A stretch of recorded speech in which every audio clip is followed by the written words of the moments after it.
ఓం నమ శివాయ. ఈరోజు మనం శ్రీ శివమహాపురాణ అంతర్గతంగా అంధకాసురుడు అనే విషయాన్ని గురించి మనం తెలుసుకుందాం.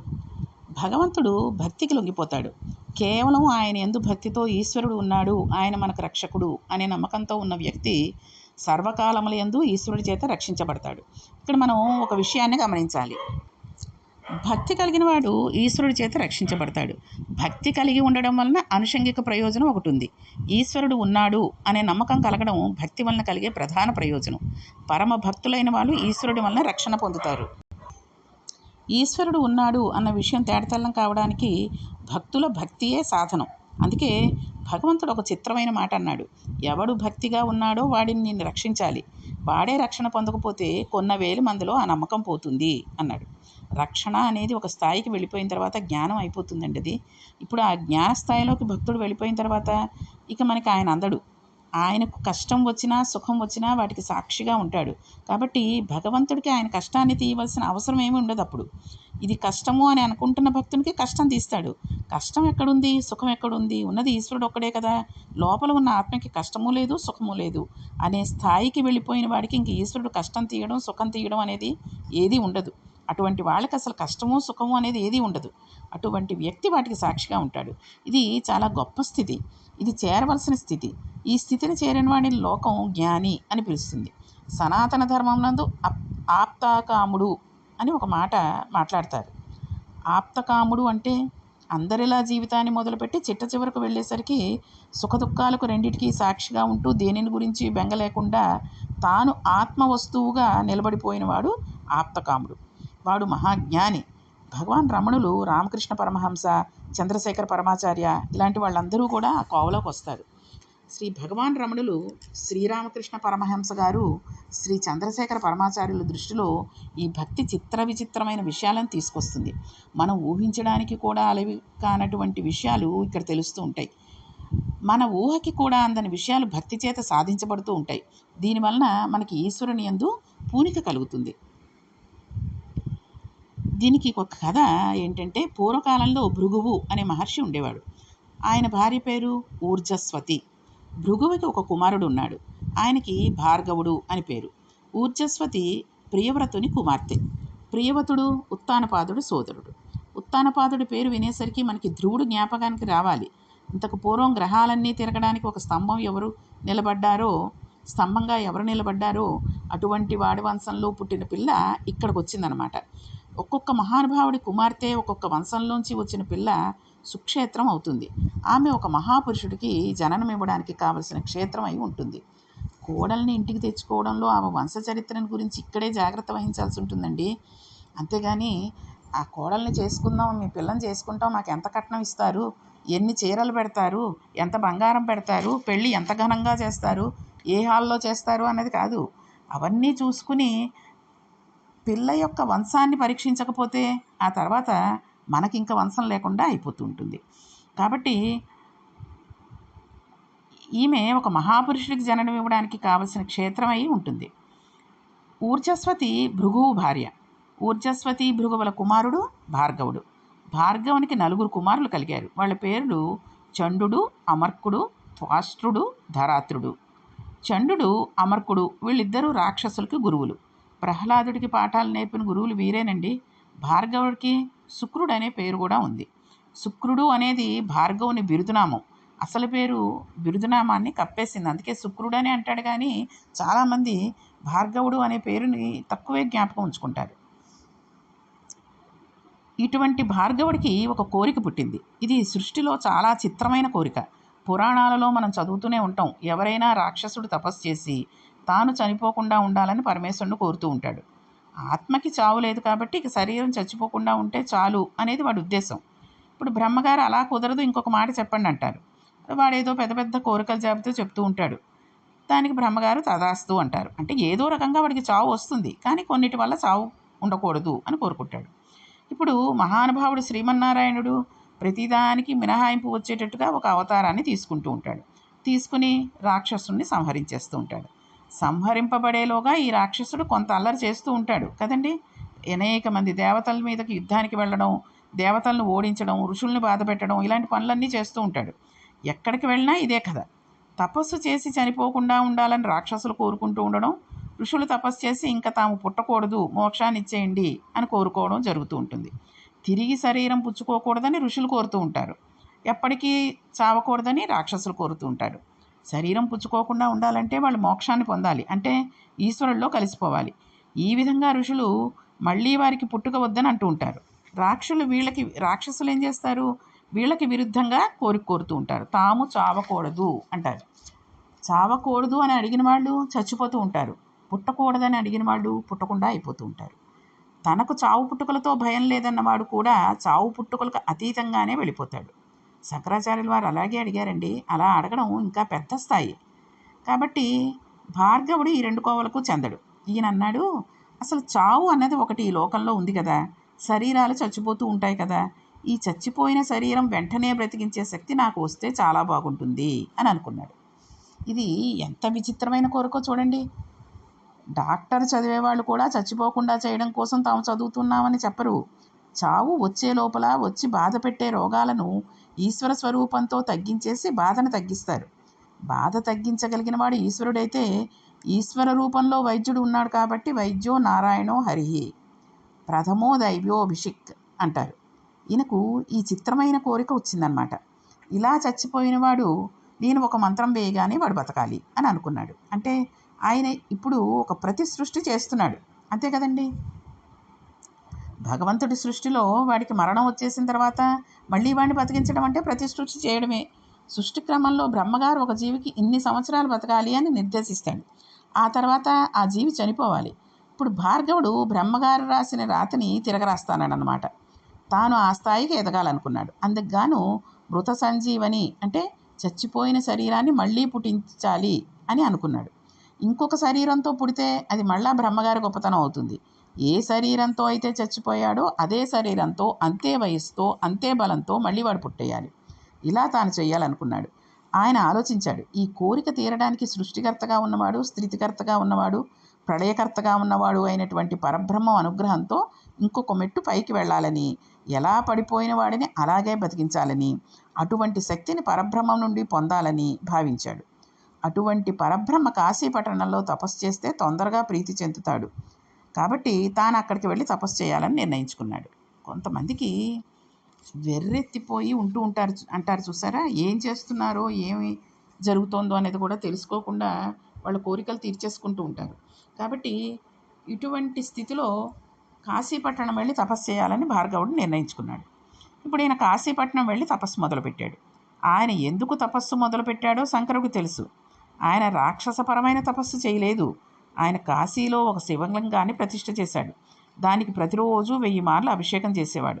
శివార్చనలో ఈశ్వరుడికి షట్కాల పూజ ఉంది కాబట్టి ఆయన సూర్యోదయం నుండి మళ్ళీ సూర్యోదయం వరకు 1000 సార్లు శివుడికి అభిషేకం చేసేవాడు. ఇందులో ఆయన తప్పకుండా 3 వాడేవాడు. అసలు అభిషేకానికి ఉండేటటువంటి గొప్పతనం ఈ మూడేనండి. ఏంటో తెలుసా అండి? మొదటిది పంచామృతాలని వాడేవాడు. అసలు పంచామృతాల శక్తే వేరుగా ఉంటుంది. రెండవది శుద్ధ జలాన్ని వాడాడు.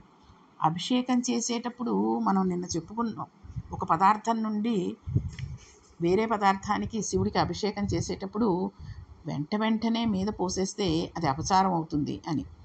ఒక పదార్థాన్ని పోస్తే మళ్ళీ శుద్ధ జలం అంటే మంచినీళ్ళు పోయాలి. పోసి తర్వాత రెండో పదార్థం పోయాలి. పాలు పోసేసి పెరుగు, తేనె, అలాగా నెయ్యి అన్నీ వేసేసి అభిషేకం చేయకూడదు. పాలు పోసేసి అది అయిపోయిన తర్వాత మళ్ళీ నీళ్లు పోసి శుభ్రంగా మూర్తిని శుద్ధి చేసేయాలి, శివలింగాన్ని.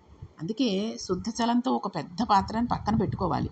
దాని దగ్గర ఒక చెంబు పెట్టుకుని పాలు పోసి నీళ్లు పోయాలి, అలాగే పెరుగు పోసి నీళ్లు పోయాలి. అలా ప్రతి పదార్థానికి మళ్ళీ ఈ శుద్ధ జలాన్ని పోస్తూ ఉండాలి. ఈ విధంగా పంచామృతాలతో అభిషేకం చేస్తున్నప్పుడు మధ్యలో శుద్ధ జలం వాడబడింది. దానితో పాటు ఈశ్వరుడు చాలా తొందరగా ప్రీతిపాత్రుడే అనుగ్రహించడానికి గాను గంధోదకంతో అభిషేకం చేయాలి. అందుకని గంధోదకాన్ని వాడాడు. భార్గవుడు చచ్చిపోయిన వాళ్ళని బతికించాలని అనుకుంటున్నాడు. ఇంత శాస్త్రీయమైన అభిషేకం చేశాడు. అభిషేకానంతరం పరమశివుడికి అర్చన చేయాలి. పొడిగా తుడిచేసి వస్త్రం కట్టి అప్పుడు అర్చన చేయాలి. ఇలా అర్చన చేసేటప్పుడు ఆయన కొన్ని పువ్వులు వాడాడు. ఆ పువ్వుల్లో కొన్ని మనకి బాగా అందుబాటులో ఉన్నప్పటికీ మనం పరమశివుడిని వాటితో అర్చన చెయ్యం. మనకి పౌరాణిక జ్ఞానం లేకపోవడమే దీనికి కారణం. మనం ఎంతసేపు పళ్ళ రసాలు తెస్తాం, ఆయన మీద పోసేస్తాం. అది మళ్ళీ కడగకుండా ఎక్కడే చీమలు ఈగలు వచ్చేస్తున్నా ఆయన కుడితే కుట్టాయిలే, మనకెందుకు, మనం పోసేసాం, మనకు పుణ్యం వచ్చేసిందా లేదా అని చూసుకుంటూ ఉంటాం. అసలు శివుడు వీటితో తొందరగా ప్రీతి పొందుతాడు అని మనం అనుకుంటాం, కానీ అవి కాదండి. ఈ జాబితాలో కింద పువ్వులు మనం చెప్పుకునే ఇప్పుడు పువ్వులు ఉన్నాయి. ఆ పువ్వులతోటి కనుక పరమేశ్వరుని పూజ చేస్తే ఆయన తొందరగా కరిగిపోయి మనకి వరాన్ని ఇస్తాడు. అవేంటో తెలుసా అండి? సంపంగి పువ్వులు, ఉమ్మెత్త పువ్వులు, గన్నేరు పువ్వులు, తామర పువ్వులు, కొండగోగు పువ్వులు, జాజి పువ్వులు, కడిమి పువ్వులు, పొగడ పువ్వులు, కలువ పువ్వులు, మల్లె పువ్వులు, కమలాలు, సొరపొన్న పువ్వులు, ఇలాంటివన్నీ కూడా స్వామికి ఇష్టం. వీటితో పాటు దర్భాగ్రములు అంటే మామిడి చిగులు, దూర్వాంకరములు అంటే పరిశుభ్రం చేయబడినటువంటి గడ్డి చిగుళ్ళు, ఇవి కూడా అభిషేకంలో వాడతారు. శివాభిషేకం చేసిన తర్వాత కొత్త దర్భలు తీసుకువచ్చి వాటి తాలకు చివర్లు తుంపి ఒక ఆకులో వేసుకుని చక్కగా శివనామాలు చెబుతూ ఈ దర్భాగ్రములతో శంకరుని పూజ చేయాలి. కొన్ని మంత్రాలని చెబుతున్నప్పుడు గడ్డి పరకను అంటే దర్భను ముట్టుకుంటే సర్వపాపాలు నశించిపోతాయి. అందుకే సీతమ్మ తల్లి రావణాసురుడితో మాట్లాడేటప్పుడు మధ్యలో గడ్డి పరకను అడ్డుపెట్టి మాట్లాడిందండి. పరపురుషుడు కామంతో చూస్తున్నవాడు రాక్షసుడు భర్త పక్కలేనప్పుడు అతనితో మాట్లాడుతోంది కాబట్టి ఆ పాపం పోవడం కోసమని గడ్డి పరకు పెట్టుకుని మాట్లాడింది. కాబట్టి ఇప్పుడు భార్గవుడు పూజకు మెచ్చి పరమశివుడు ప్రత్యక్షమై ఆయనకి మృత సంజీవిని విద్యను ఉపదేశించేశాడు. అంటే అంత గొప్ప తపస్సుని, అంత గొప్ప పూజని ఆయన చేశాడు. దానితో భార్గవుడు చచ్చిపోయిన వాళ్ళని బ్రతికించగల శక్తి పొందాడు. ఒకసారి పరమేశ్వరుడు కూర్చుని విశ్రాంతి తీసుకుంటూ ఉండగా వెనక నుంచి పార్వతీదేవి వచ్చి పరిహాసానికి పరమశివుని నేత్రాలను మూసింది. ఇప్పుడు పరమశివుడు ఇప్పుడు ఈ విశ్రాంతి ఎంత ప్రమాదం తెచ్చిందో చేతులు తీసి చూడు అన్నాడు. పరమేశ్వరునికి సూర్యుడు, చంద్రుడు, అగ్నిహోత్రము 3 కన్నులు ఉన్నాయని చెప్పుకున్నాం కదండి. ఈ 3 శక్తి స్వరూపాలు. అమ్మవారు పరాచకానికి ఈ 3 కన్నులు మూసేస్తే సమస్త బ్రహ్మాండాలు చీకటైపోయాయి. అన్ని ప్రాణులు వేడి తగ్గిపోయింది. ఇది జరగకూడని ప్రళయ ప్రకృతి. ఇంత చీకటిలో ఇప్పుడు లోకం ఒక భయంకరమైన లయకార స్థితిలోకి వెళ్ళిపోయింది. ఇది ఎవ్వరూ ఊహించనిది. ఈ కొట్టుమిట్టాడుతున్న స్థితిలో సమస్త బ్రహ్మాండాలు చీకటిని పొంది అమ్మవారు తన చేతులను తీయగానే మళ్ళీ ప్రకాశించాయి. ఈలోగా హఠాత్తుగా జరిగిన ఈ సందర్భం ఒక ఉపాధి స్వరూపాన్ని పొందేసి శివచేష్టితంగా అంధకారం నందు కళ్ళు లేకుండా నల్లటి పిల్లవాడు ఒకడు ఏడుపు పట్టి పుట్టాడు. అంధకారం నుండి పుట్టినవాడు కాబట్టి వాడికి అంధకుడు అని పేరు వచ్చింది. వాడు పర్వత సదృశుడై పెరిగిపోయి తనని సమీపించిన వారిని నోట్లో పడేసుకుంటున్నాడు. వీడెవడు అని అమ్మవారు భర్తను అడిగింది. పరమశివుడు నీ కొడుకే అని సమాధానమిచ్చాడు. వీడు నా కొడుకేంటి అంది. నువ్వు నా కళ్ళు మూయడం వలన పుట్టాడు కనుక వాడు నీకు నాకు కొడుకే అన్నాడు. ఇప్పుడు వాడిని చంపివేయడానికి వీల్లేదు, ఎందుకంటే కొడుకు కదండి, వాడిని కాపాడాలి. అప్పుడు వాడిని పిలిచి నువ్వు అలా మనుషులను తినేయకు, అడవిలో తిరుగుతూ ఉండు అని చెప్పి వాడిని అరణ్యాలకి పంపించేశారు. హిరణ్యాక్షుడికి కొడుకులు లేకుండానే హిరణ్యశివుడికి కొడుకులు కలిగారు. హిరణ్యాక్షుడికి కొడుకులు కలగడం లేదని బాధ కలిగి శంకరుని గూర్చి తపస్సు చేశాడు. శంకరుడు ప్రత్యక్షమై ఏం కావాలి అని అడిగాడు. వాడు తనకు ఒక కొడుకు ఇప్పించమని అడిగాడు. ఇప్పుడు శంకరుడు నీకు సరిపోయే నా కుమారుడు ఒకడు పుట్టి పెరుగుతున్నాడు, వాడిని నీ సొంత కొడుకుగా భావించవచ్చు, వాడిని తీసుకెళ్ళి పెంచుకో అని తన కొడుకుని ఇచ్చేశాడు. ఇప్పుడు అంధకుడు అంధకాసురుడు అయ్యాడు. ఆ పిల్లవాడిని తీసుకుని హిరణ్యాక్షుడు వెళ్ళిపోయాడు. ఇలా కొంతకాలం గడిచిపోయింది. ఆదివరాహమూర్తి చేతిలో హిరణ్యాక్షుడు మరణించాడు. అంతే కదండి, మనకు తెలుసు కదండి. భూదేవిని తీసుకుని వెళ్ళిపోయి ఎక్కడో ఉంచేసరికి హిరణ్యాక్షుడిని చంపేసి ఆదివరాహమూర్తి భూదేవిని పైకి తీసుకొచ్చాడు. ఇప్పుడు అంధకాసురుడికి కళ్ళు లేవు, వాడికి ఏమీ కనబడదు. కాబట్టి వాడికి రాజ్యం ఇవ్వడం కుదరదని దాయాదులు చెప్పారు. నాకు కళ్ళు లేవని మీరు రాజ్యం ఇవ్వనంటున్నారు కాబట్టి నేను చతుర్ముఖ బ్రహ్మగారి గురించి తపస్సు చేసి కళ్ళు తెచ్చుకుంటాను అని చెప్పి అంధకుడు చతుర్ముఖ బ్రహ్మగారి గురించి తపస్సు ప్రారంభించాడు. వాడి తపస్సుకు మెచ్చి చతుర్ముఖ బ్రహ్మగారు ప్రత్యక్షమై నీకేం కావాలి అని అడిగారు. అడిగితే వాడెంత చిత్రమైన వాడో చూడండి. వాడు 2 వరాలను కోరాడు. నాకు కళ్ళు లేవనే సాకుతో నాకు రాజ్యం ఇవ్వనంటున్నారు, అందుకని నాకు కళ్ళు ఇవ్వవలసింది అని అడిగారు. అడిగితే బ్రహ్మగారి దానిని ఇస్తున్నాను అని చెప్పారు. రెండవది, నాకు పుట్టుకతోనే గొప్ప బలం ఉంది, ఆ బలంతో నా కంటితో చూస్తూ నేను లోకాలన్నింటినీ గెలవాలి, కానీ ఈ శరీరం చచ్చిపోకూడదు అన్నాడు. ఇప్పుడు బ్రహ్మగారు మళ్ళీ మొదలే కదండి, ఎప్పుడూ రాక్షసులు అలా కోరడం, ఇది కుదరదు, ఇది నా పరిధిలో లేనిది అని ఈయన చెప్పడం. ఇంతకుముందు ఇలా చాలామంది అడిగారు. ఇంకొక మాట చెప్పు, పోనీ నీవు ఎవరి చేతిలో చచ్చిపోతావో చెప్పు అన్నాడు. ఇప్పుడు వాడు కాసేపు ఆలోచించి, అయితే నేను అడుగుతాను, బాగా వినండి. ఉత్తమ జాతి, మధ్యమ జాతి, కనిష్ట జాతి స్త్రీల యందు ఉండే లక్షణాలు అన్నీ ఏ తల్లి నుండి ప్రసరిస్తున్నాయో, ఏ తల్లి భూతకాలమునందు, భవిష్యత్ కాలమునందు, వర్తకాలమునందు, ఈ కాలానికి ముందు వెనక కూడా ఉంటుందో, ఏ తల్లి మహా సౌందర్యరాశి అయినప్పటికీ మనస్సు చేత వాచికముగా కాయికముగా అనుభవించాలన్న ఆలోచన రావడమే పాపహేతువు, ఏ తల్లిని లోకమంతా జగదంబ అని పిలుస్తుందో ఆ తల్లిని పొందాలన్న కోరిక నాకు పుట్టినప్పుడు నేను చచ్చిపోవాలి అన్నాడు. అసలు అటువంటి కోరికే కోరుకోకూడదు. అదేం వేరే కోరికండి. తల్లిని చూసి కామంతో కోరిక రావాలి అని కోరుకుంటాడా ఏ కొడుకైనా? అసలు చెప్తూనే ఉన్నాడు ఓ పక్కన. ఆ తల్లిని ఎంత అందంగా ఉన్నా మనస్సేత కానీ, వాచికంగా కానీ, మాట వరుసకి కానీ, శారీరకంగా కానీ అనుభవించాలన్న ఆలోచనమే రాకూడదు. అది మహాపాపం అయిపోవాలి. కానీ అలాంటి తల్లిని చూసి నాకు కోరిక కలిగితే చచ్చిపోవాలన్నాడు. మనలో కొందరు తెలుసో తెలియకో కొన్ని తప్పుడు మాటలు మాట్లాడుతూ ఉంటారు. చూడండి, కొందరిని మీకు ఎలాంటి భార్య కావాలి అని అడిగారు అనుకోండి, మా అమ్మ లాంటి భార్య కావాలి అంటూ ఉంటారు. ఇది అంధక ప్రవృత్తి అంటారు. అంధకాసురుడు అదే కదండి కోరుకున్నది. తల్లిని కామంతో చూస్తే చచ్చిపోవాలనుకున్నాడు. అసలు అలాంటి ఉపమానాలే వేయకూడదు. అమ్మగారి లాంటి భార్య కావాలనుకోవడం ఏంటండి? అలా అనుకోకూడదు. మనం పొగుడుతున్నామని అనుకుంటున్నాం, అమ్మని గొప్ప చేస్తున్నాం అనుకుంటున్నాం, కానీ మనకు అసలు ఆ భావనే రాకూడదు. తల్లి యందు భావన వేరు, భార్య యందు భావన వేరు. రెండింటినీ పోల్చుకోకూడదు. చక్కగా వినయ విధేయతలతో నన్ను అనువర్తించే భార్యను మా అమ్మా నాన్నలు నిర్ణయిస్తారు కాబట్టి మా అమ్మా నాన్నలు నిర్ణయించిన పిల్ల నాకు భార్య కావాలి అనుకోవాలి. అంతేగాని మా అమ్మ లాంటి భార్య కావాలి, మా అక్క లాంటి భార్య కావాలి అనేవి కోరుకుంటారటండి, తప్పు. అలా అంటే ఆ ఉపమానంలో దోషం ఉంటుంది. ఇప్పుడు వాడు తెలుసో తెలియకో ఈ మాట అనేశాడు. అందుకే అటువంటి మాటలు మానవులమైన మన నోటి నుంచి రాకూడదు. ఎందుకే పురాణాలు వినాలి, ఏం మాట్లాడాలో ఏం మాట్లాడకూడదో తెలుస్తూ ఉంటాయి అన్నది తెలుస్తూ ఉంటుంది. కాబట్టి ఇప్పుడు వాడికి అమ్మవారే తల్లి అంటే ఇప్పుడు వాడు తన తల్లి యందు తనకు మోహం పుట్టాలని కోరుకున్నాడు. బ్రహ్మగారు తథాస్తు అన్నాడు.